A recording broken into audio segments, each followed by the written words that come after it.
দীঘায় গিয়ে হাতে সময় থাকলে ঘুরে আসতে পারেন উড়িষ্যায় অবস্থিত তালসারি থেকে। জগন্নাথ মন্দির থেকে 20-25 মিনিট সময় লাগে টোটোতে। আর যদি টোটো ভাড়া করেন তাহলে জগন্নাথ মন্দির আর তালসারি দুটো মিলিয়ে 500 থেকে 520 টাকা মতো পড়ে। আমরা যখন তালসারি পৌঁছালাম সেটি ছিল জোয়ারের সময়।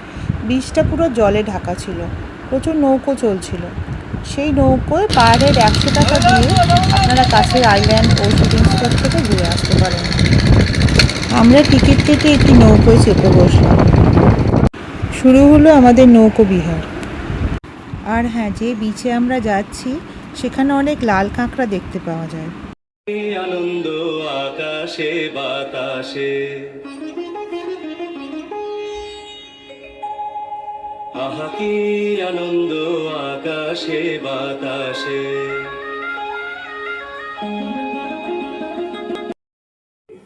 আমরা এসে পৌঁছালাম রেড ক্লাব আইল্যান্ডে। লাল কাঁকড়া খুব বেশি না দেখতে পেলেও আইল্যান্ডটি খুব সুন্দর।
খুঁজে খুঁজে বেশ কয়েকটি লাল কাঁকড়া দেখতে পেলাম।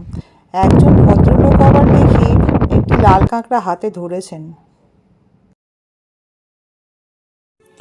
অবশেষে আমাদের তীরে ফেরার পালা। অতিরিক্ত সাহসী না হয়ে স্থানীয়দের কথা মতো চললে তালসারি দীঘার কাছাকাছি অল্প সময় এবং খরচে ঘোরার জন্য একটি খুব সুন্দর জায়গা।